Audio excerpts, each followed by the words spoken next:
السلام عليكم. المحاضرة التانية من الكورس بروميس وسيت اب جديد ووقت تاني خالص. المفروض ان انا سجلت المحاضرة التانية في نفس السيت اب، بس اتضح انه للاسف ما عملتش سكرين ريكورد فاضطريت اعيدها تاني، لكن مش مشكلة يعني. طيب، اتكلمنا المحاضرة اللي فاتت عن أهمية البروميس وعناصر البروميس القوي، وإزاي أقدر أصيغ كورس بروميس قوي وبياع وزي ما بيقولوا irresistible، إن أنا يعني لما حد يسمعه ينجذب بسهولة أو يكونفرت لعميل يعني. النهارده بقى هنستخدم الكاستم جي بي تي اللي أنا عامله. طيب يعني إيه كاستم جي بي تي؟ يعني آه، جي بي تي انا بديله انبوتس ومعلومات كتير جدا. كل المعلومات اللي انا اتكلمت عنها في المحاضره اللي فاتت اديتها له، وقلت له يمشي على سيكونس معين، مراحل، خطوات واضحه، يسال الناس اسئله معينه علشان نوصل بقدر الامكان ان احنا يساعدكم على صياغه البروميس. خلاص، لكن في بس نصيحه. ال الهدف من حاجه زي كده ومن التولز عامه ان هي تسهل علينا، مش ان هي تلغي تفكيرنا او ان انا ما استسهل يعني في ناس كتير لما بيشوف الجي بي تي، وكمان بقى الجي بي تيز بتاعت الحاجات اللي بستخدمها بعد كده في الكورس، بيقول لي طب ما كان من الاول، يعني ما كانش بقى لازم نقعد بقى نفهم ونذاكر ونتعلم، يعني الموضوع سهل، طلع سهل يعني. لا، انا يهمني جدا نبقى فاهمين الكونسبت ورا كل حاجه بنعملها، فاهمين ليه هو بيسالنا الاسئله دي عشان يوصل لايه، فاهمين ليه وصلنا للنتيجه دي، فاهمين ايه اهميه اصلا اللي احنا بنعمله ده. فيهمني جدا ان احنا نبقى فاهمين الكونسبت ورا كل حاجه، في حين انه لو من غير جي بي تي انت عملت وصلت لبروميس قوي، ده حاجه كويسه جدا، ده معناه ان انت متشبع بالمعنى وبالحاجه اللي انت عايز توصلها. في حين انه لو استخدمته وطلعت في الاخر حاجه مش حاسسها، انا مش هبقى مبسوط يعني. في ناس احيانا بسالهم بعد ما يخلصوا، بعد ما يستخدموا يعني جي بي تي، واقول لهم ايه يعني احاول اناقشهم في الحاجه اللي هم وصلوا لها، فيقولوا لا اصل جي بي تي اللي قال. لا، هو مجرد حاجه بتساعدك، فاستخدموها كويس. خلاص، يعني ايه استخدموها كويس؟ يعني ما تستسهلش، جاوب اجابات وافيه، جاوب اجابات كتير على قد ما تقدر، اديله معلومات على قد ما تقدر. لو هتعمل حتى سيرش وتروح تحلل حاجه او تشوف المنافسين او حاجه، دي حاجه كويسه. لما يجاوب اجابات عدل عليه، قول له لا دي عدل فيها كذا، دي لا، فاهمين؟ مش اللي هو انا بستخدمه خلاص ايه، اللي هو تمام ماشي يلا اللي بعده. لا، ده كده هيوصلك في الاخر انت تطلع حاجه انت مش مقتنع ومش حاسسها. لما تطلع بقى حاجه انت حاسسها، هتبقى عارف تتكلم عنها، هتبقى عارف تكتب عنها كونتنت، هتبقى فعلا ايه، متشبع بالحاجه اللي انت ايه عملتها. كويس كده؟ طيب، هنبدا نستخدمه مع بعض. بالشاشه بتفتح زي ما انتم شايفين كده، هو اسمه كورس بروميس كرييتور باي نجيب. المفروض انه تقدر تتكلم بالعربي او بالانجليزي حسب ما انت عايز، بس انا هستخدمه بالعربي. هيبدا بقى ايه، يسالني اسئله تساعدني ان انا اقدر اصيغ البرومس اللي احنا اتكلمنا عنه من شويه. فبيقول لي اول حاجه احنا عايزين النيد، هيبدا يحدد معايا النيد. قبل اي وعد او اسم او فكره كورس لازم نفهم المشكله الحقيقيه اللي الكورس هيحلها. هو بيتكلم خليجي ليه؟ راح يحلها؟ مش عارف، ولا شامي ده ولا ايه؟ محتاج منك اجابات واضحه وصريحه على الاسئله الاتيه. مين الشخص المستهدف بالظبط؟ هل هو مبتدئ، صاحب مشروع، موظف، مش عارف ايه، عمره التقريبي، وضعه المادي؟ فهقول له طبعا ايه، انتوا شايفين هنا ارقام اهي، انا ممكن اكتب الرقم، هو عارف كده ان انا هجاوب رقم واحد. فاقول له مثلا المستهدف، انا هاخد مثال يعني حد من الناس اللي معايا، ف يعني ايه، هحاول اجاوب اجاباتي كانه هو الشخص ده اللي بيجاوب، دكتور وائل يعني. فهقول مثلا الامهات، العمر التقريبي، العمر عامة عام يعني، وضعه الحالي ماديا او مهنيا، هي حاجة ملهاش علاقة بالوضع المادي والمهني يعني، هقول عام برضه. انا ممكن دلوقتي وانا بستخدمه يعني ايه احاول انجز شويه او ما اعطلش قوي، بس انتوا لا، انتوا بتستخدموه خدوا وقتكم، فكروا، جاوبوا اجابات وافيه ارجوكم. خلاص. المشكله الاساسيه اللي بيعاني منها عدم القدره على تربيه الاطفال او الاولاد تربيه سليمه. هو دكتور وائل بيعمل ايه؟ بيساعد الامهات على التربيه. المشكلة الأساسية ماذا يحاول أن يحقق ولا يستطيع؟ أيوه. إيه الشيء اللي بيفشله أو يعلقه في مكانه؟ ممكن عدم مثلا الخبرة الكافية في فهم طبيعة الأطفال مثلا ونفسيته. ماشي. 3. عايز بعد كده مني ليه المشكلة دي مؤلمة فعلا؟ لأنها بتسبب فقدان الثقة بالنفس والإحساس بالعجز. أنا كده بعمل ماركتنج لدكتور وائل مش لنفسي. والإحساس بالعجز كيف تؤثر على شعوره؟ إحباط، خوف، قلق، مقارنة بالآخرين. طبعا وليها أثر. هو بيقترح يعني مش لازم الحاجات اللي هو بيقولها دي انك تختار منها، لا، هو بيحاول يفتح لك دماغك. خلاص. ولها أثر سلبي على الأطفال طبعا. مش اديني أمثلة واقعية. بسمع ناس كتير تقول إنهم بيعانوا مثلا وحاسين بالذنب بسبب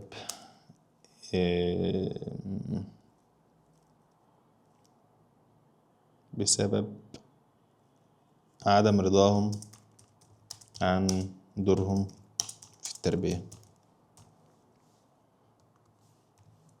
مش هل الناس بتدفع من أجل حل مشكلة زي كده؟ طبعا بالتجربة يعني في ناس بتشترك اوريدي. ما الذي يجعلك أنت بالتحديد قادرا على خدمة هذه الحاجة النيد؟ تقدر تفت النيد دي وتلبي الاحتياج ده ولا لأ؟ في خبرة ونتائج حقيقية. ماشي. بيقول إذا كانت الحاجة ضعيفة أو غير ملحة بصراحة يعني هنحاول نقويها مع بعض. لو قدرت تقول نيد قوي فعلا وتمام هنروح للخطوة اللي بعدها، فهنشوف. بيقول لي محتاجين نظبط شوية حاجات. أولا عمر الأمهات لازم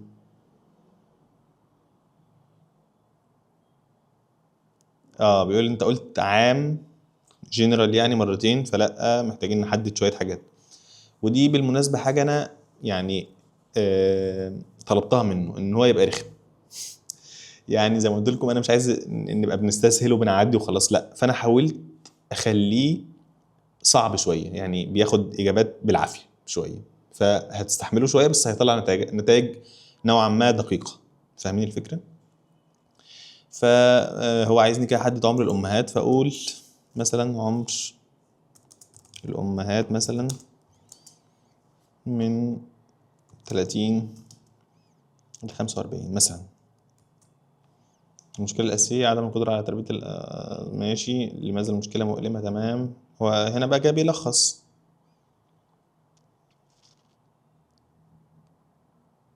ماشي. عايز أعدل العمر بوضوح تمام. متى تشعر الأم بالألم أكثر؟ عند المقارنة، ولا عند الصراخ على أطفالها، ولا عند فشلها في السيطرة على السلوك، ولا عند خوفها أن تدمر نفسية ابنها، ولا عند فقدان العلاقة العاطفية معه؟ هقول عند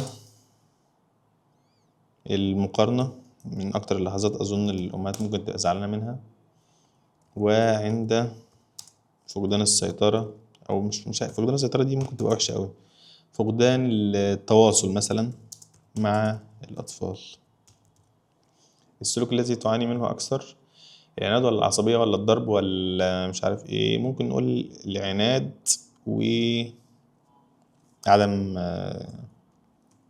الاستجابة للكلام يعني. العناد، ما هي العناد، يبقى ممكن نقول العناد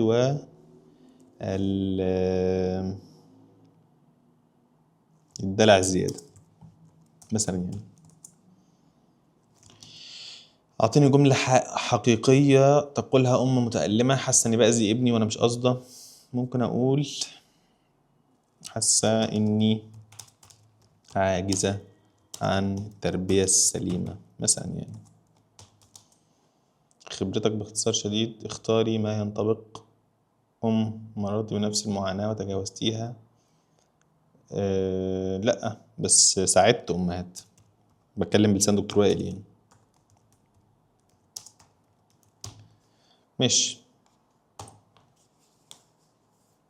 مش بيقول لي تمام، وبيلخص بقى اللي احنا قلناه، الفئة المستهدفة كذا، المشكلة الأساسية كذا، وبيحاول بقى يعيد الصياغة برضو. يعني بيقول لك ايه، أم تشعر أنها تفشل في التربية السليمة بسبب عدم فهمها لنفسية الطفل، مش عارف ايه. ماشي، الألم في نفع عاطفي ونفسي، دليل واقعي، تمام. التحقق من الطلب، هل في طلب على حاجة زي كده أو نيد يعني. تمام. الحكم النهائي تمام. يلا نروح ل بي فتمام يلا. الخطوة التانية، المرة دي، المرة اللي فاتت كنا بنعمل النيد، بنحدد النيد. المرة دي بقى بيقول لي ايه الدريم اوت كام او البروميس اللي انت عايز تحققه. فشوفوا بيمشي معايا الخطوات اللي انا ايه علمتها له وقلت لكم عليها المحاضرة اللي فاتت. فبيقول لي عايز الهدف الهدف من الخطوة دي ان احنا الام تقول لو وصلت للنتيجة دي حياتي كأم هتتغير. حلو. أجيبي عن، هو بيكلمني كست دلوقتي بس ما علينا. أجيبي عن الأسئلة التالية بدقة ولا تستعجلي، مع إني عرفته كتير إن أنا راجل بس هو مش عارف، مش كويس. بعد هذا الكورس كيف تشعر الأم تجاه نفسها؟ اختاري 2 ل3. واثقة من نفسها كأم، مطمئنة، فخورة، مرتاحة نفسيا، متصالحة مع نفسها. حلو ال3 الأخرى دول أهم كده أهو. كيف أصبحت علاقتها بأطفالها؟ ماذا تغير في التواصل؟ كيف يتصرف الطفل الآن مقارنة بالسابق؟ ممكن أقول أكثر هدوءا و هو دلوقتي بيسألني عن علاقتها بأطفالها هتبقى عاملة إزاي. أكثر هدوءا وانسجاما مثلا، ورضا متبادل عن الاتنين راضيين عن بعض. طبعا أنا يعني نوعا ما بس برتجل يعني، مش ممكن ما يبقاش كل حاجة واقعية 100%. ماشي. الذي اختفى تماما من حياتها، الإحساس بالعجز والذنب. يعني لو ما كانش مديني الاختيارات دي كنت هكتبهم. لو وصفت النتيجة بجملة واحدة هتقول ايه؟ أصبحت أما هادئة ومؤثرة وأطفالي يسمعون لي بدون صراخ أو شعور بالذنب. ليه ما استخدمهاش؟ ما حلوة. هتحجر عليا تاني. بأكد على إن انتوا تحاولوا تبقوا حقيقيين أصليين، بتقولوا الكلام اللي جواكم فعلا، ما تحاولوش تقلدوه. أكيد. خلاص. أنا دلوقتي بحاول أوريكم مثال، فمش هقعد فيه 3 ساعات. لا، لكن انتوا هتبقوا فاضيين بقى، قصدي يعني ايه، قاعدين بتعملوا ده، كوباية قهوة، يعني قاعدة براحتكم. خلاص. لماذا هذا الحلم مهم نفسيا؟ اختاري الدافع الأقوى. الإحساس بالقيمة، راحة الضمير، الأمان على مستقبل الأطفال، شعور بأنها أم كفاية. كلام كله يوجع.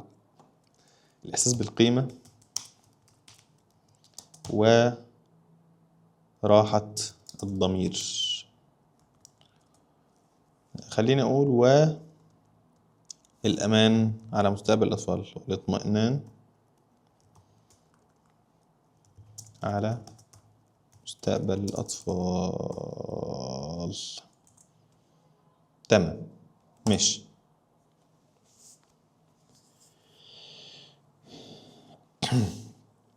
الحلم النهائي للأم منقى بوضوح. بعد هذا الكورس تصل الأم إلى حالها فخورة بنفسها كأم، مرتاحة نفسيا بدل القلق والضغط، متصالحة مع نفسها بدون جلد ذات أو مقارنة، العلاقة مع الأطفال أكثر هدوءا، أكثر انسجام. هو يعني بيلخص اللي أنا قلته. تمام. الوعد بصيغة قوية، نسخة خام: أن تصبحي أما هادئة ومؤثرة تشعرين بالفخر والطمأنينة، وأطفالك يستجيبون لك بدون صراخ أو شعور بذنب دائم بالذنب. ممكن يعني بعد ما تلاقي البروميس اتكتب تقول قشطة، طب ما هو ده معروف يعني، أو أنا أوريدي كنت ممكن أقول الكلام ده قبل ما نبدأ. بس حاول تكتب البروميس بتاعك دلوقتي، وشوف الفرق بين دلوقتي وبين بعد ما يعني تتبع التعليمات اللي قلنا عليها في الكورس. هتلاقي انه في فرق كبير. انت هتلاقي انه في الاخر طب ما هو انا فعلا كده عشان شبهك يعني، ما هو ده كويس. بس من ناحية تانية كان ممكن لو انت صيغته لوحدك مش هتقدر تصيغه بنفس المشاعر اللي فيه، او الاحتياج اللي انت لمسته فيه. فاهمين الفكرة؟ وفي لازم في الاخر يبقى شبهك، لازم يعني طبعا. الدوافع النفسية المرتبطة بالوعد: القيمة الذاتية: أنا أم كافية لاطمئنان مستقبل أطفالي بخير. الهوية: صورة الأم التي تحترم نفسها ويحبها أطفالها. يعني وعود طبعا، يعني أي أم تحلم بيها فعلا. ماشي. بيقول لي قبل ما نسيب الخطوة دي: هل هذه النتيجة تشعرين أنها ما تتمناه الأم فعلا، أم أنها تحتاج أن تكون أقوى أو أكثر تحديدا أو أكثر واقعية؟ فأقول له لا تمام، انتم من ناحية تانية ممكن تجادلوا أكتر من كده، طلعوني، أنا عايزكم تطلعوني.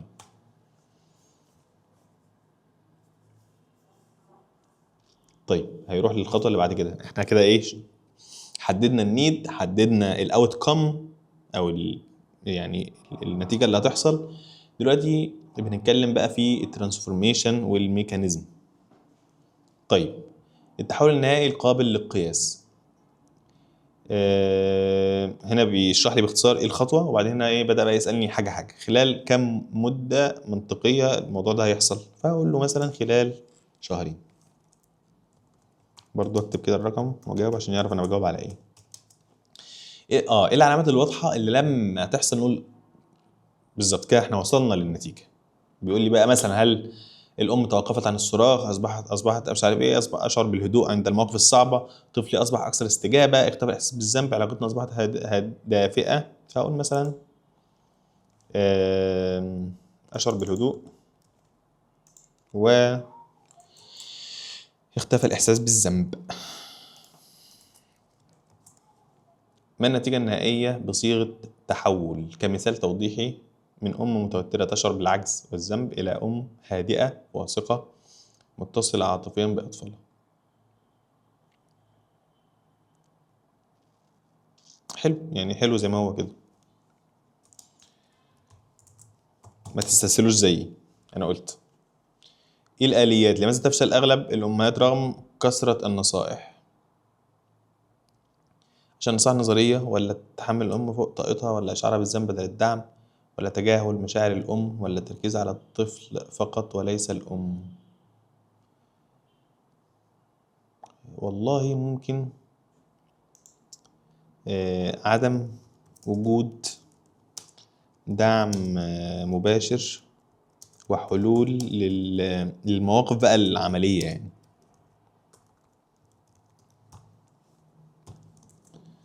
ما المختلف في طريقتك؟ بتبدأ من الأم وليس الطفل، تعتمد على الوعي لا العقاب. ممكن أقول أنا بمعرفتي يعني تفهم مشاعر الأم بدلا من تحميلها فوق طاقتها، والاعتماد على نظريات علمية وتبسيطها.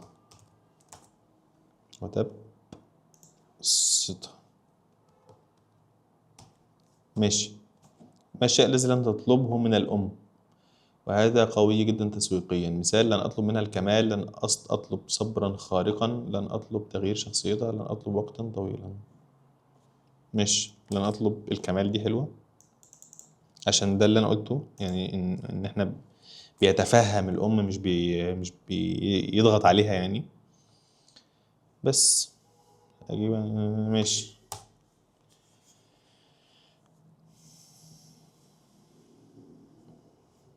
ماشي بيلخص اللي إحنا قلناه.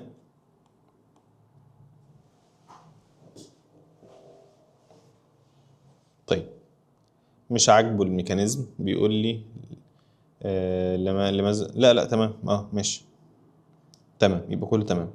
جايز له الانتقال الى الخطوه دي اللي هي الريسك ريفرسال، او بقى يعني اللي هي اتكلمنا عنها انها تقليل المخاطر، او اللي بيسهل عليا القرار بقى، فاقول له تمام.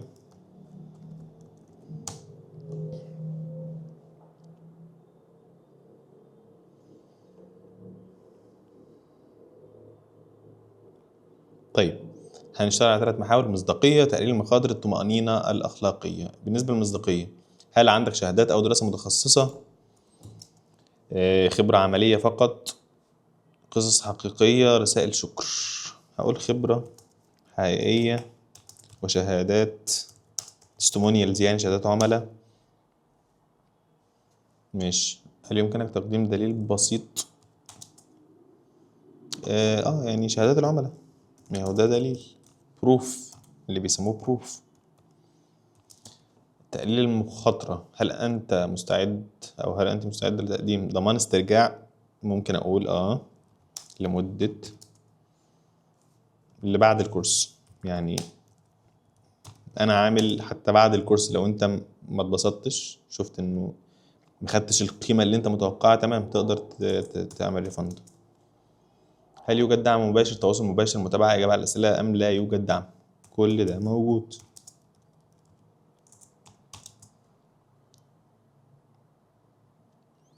لا قاعد بتغيير الطفل بالكامل، لا قاعد بنتائج فورية، لا قاعد بأم مثالية.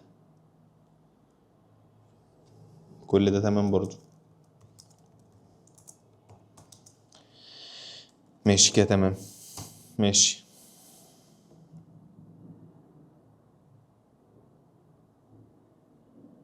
تمام. ماشي اوكي. ماشي، الخطوة اللي بعد كده بيقول خلاص بقى هبدأ ايه، اطلع لك وعود الكورس بقى حسب الكلام اللي انت قلته ده كله، فاقول له تمام. المفروض بقى ايه، ده الكورس بروميس، يعني هيبدأ ممكن يديني اختيارات، وانا يعني احاول اشوف هل بقى في حاجة منهم مناسبة في توقعاتي ولا لا، او ممكن اعدل، او ممكن حتى اقول له ادمج ده بده كده يعني، او ممكن اقول له اديني اختيارات تانية.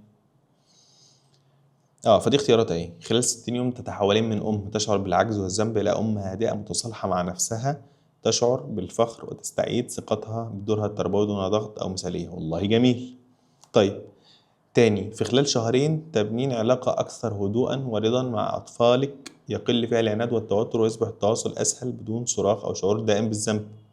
كلام تحفة. بعد 60 يوم تشعرين بالاطمئنان على نفسية أطفالك ومستقبلهم، لأنك هو كل واحد فوكس على حتة معينة، يعني الأخير ده مثلا فوكس على الأطفال أكتر، الأولاني على شعور الأم أكتر. طبعا أنت إيه، شوف الأنسب اللي هيتريجر الأم أكتر. الوعد رقم 1: أقوى على الهوية والثقة بالنفس. 2: العلاقة اليومية والسلوك. 3: الخوف والقلق على مستقبل الأطفال. خلاص كده. فأقول له لا، هات اقتراحات تانية مثلا، يعني قصدي ده متاح، أنا عادي يعني شايف إن هم كويسين يعني. ممكن بقى يعني في وقت من الأوقات تقول له عايز وعد فيه كذا، يعني تفاصيل أنت شايف إن أنت محتاجها أكتر. ماشي.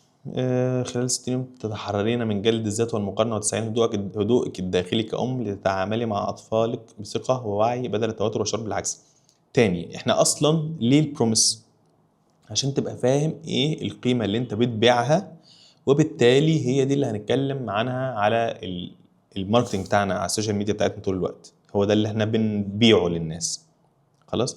طيب الناس يعني الكلام ده شدها وجت تسألك بقى، طب انا عجبني جدا، انت بتقدم ايه؟ ساعتها بقى هتبدأ تتكلم في تفاصيل بقى الكورس اللي انت بتقدمه، المحتوى اللي انت بتقدمه اكتر، النتائج اللي انت هتحققها اكتر. لكن الوعد وظيفته المرحلة الأولانية، ان هو يجذب الناس في اول ما يعرفوك، اول مرحلة يعني كماركتنج. في شهرين تنتقلين من الاحساس بانك مقصرة الى الشعور بانك ام كفاية، تفهمين اطفالك وتتعاملين مع عنادهم ودلعهم بهدوء بدون صراخ كذا كذا. هنا بيقول لي مقارنة 4 إذا أردت جذب الأمهات المتألمات نفسيا جدا، 5 إذا أردت أقوى وعد هوية وثقة، آخر حاجة إذا أردت وعدا هادئا واسع القبول وسهل البيع. حاسس والله إنه أول واحد كان كويس، هختار واحد.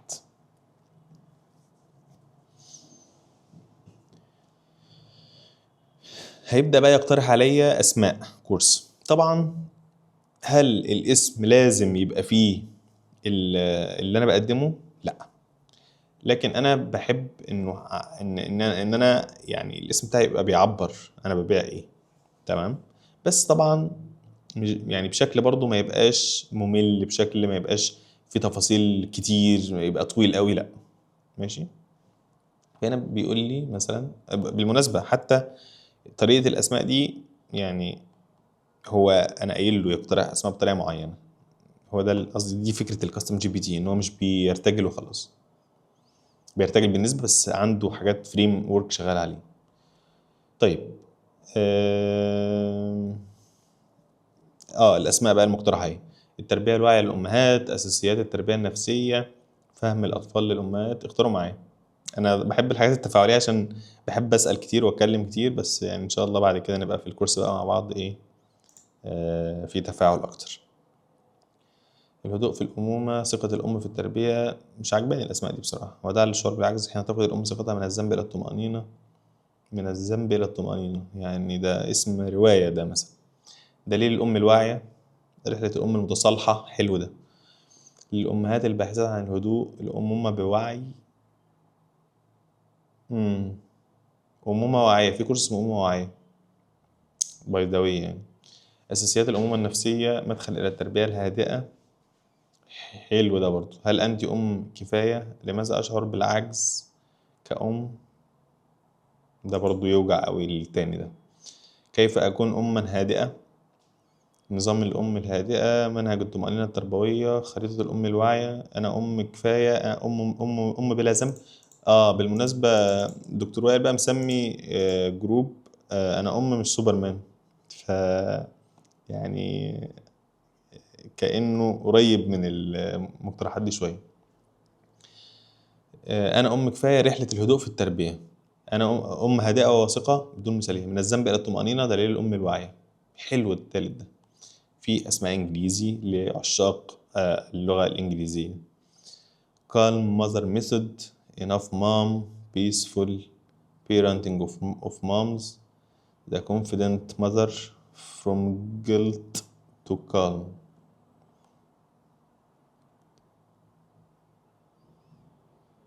بيرشح لي بس ما علينا، يعني أنا عجبني ده. ممكن أقول له ادمج لي ده بده، طب اعمل لي مش عارف يعني، برضو كلمه معاه. حلو. بيقول لك تمام، الاسم ده كويس عشان فيه كذا وكذا. دلوقتي انت عندك نيد قوي، وعد واضح، تحول قابل للتصديق او ترانسفورميشن يعني، آلية مختلفة وكذا، اسم كورس احترافي وجاهز للسوق. لكن ناقصك شوية حاجات.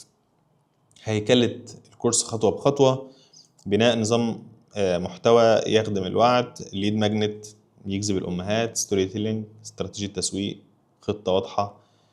وبيرشح لك الكورس، مش عارف بيعمل كده ليه يعني، طبعا انا اللي قايل له يعني، بس تمام.